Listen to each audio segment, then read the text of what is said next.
Prime Minister nominee Chung Hong-won went through the second day of his confirmation hearing on Thursday. Under the spotlight were Chung's ethical qualifications and his former activities as a public prosecutor. Our political correspondent Kim Yeon-ji reports. The Prime Minister nominee Chung Hong-won worked for 10 years as a public prosecutor before moving to a private law firm in 2004. Until June of that year, Chung was paid about $6,500 every month as a senior prosecutor. However, after going into private practice, his monthly income jumped to more than $18,000.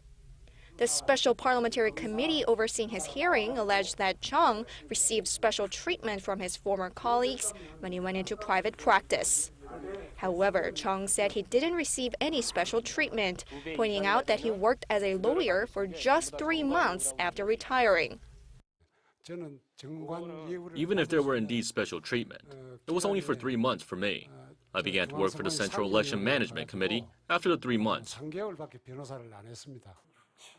Chung served as a member of the Central Election Management Committee from late 2004 to 2006 before returning to the same law firm, Logos.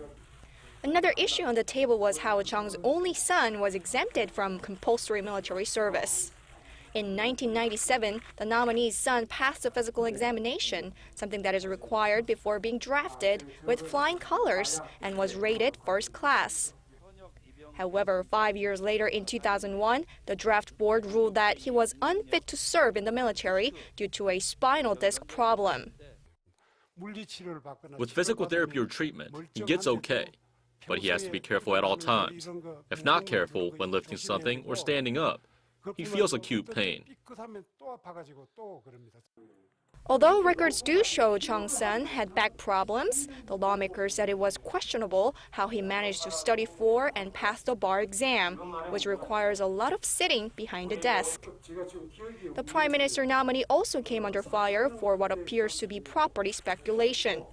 A lawmaker pointed out that Chung purchased land in the Dongnae district of Busan back in 1978, but not for the purpose of housing. He said Chung sold the property later on, leaving him with a huge profit margin.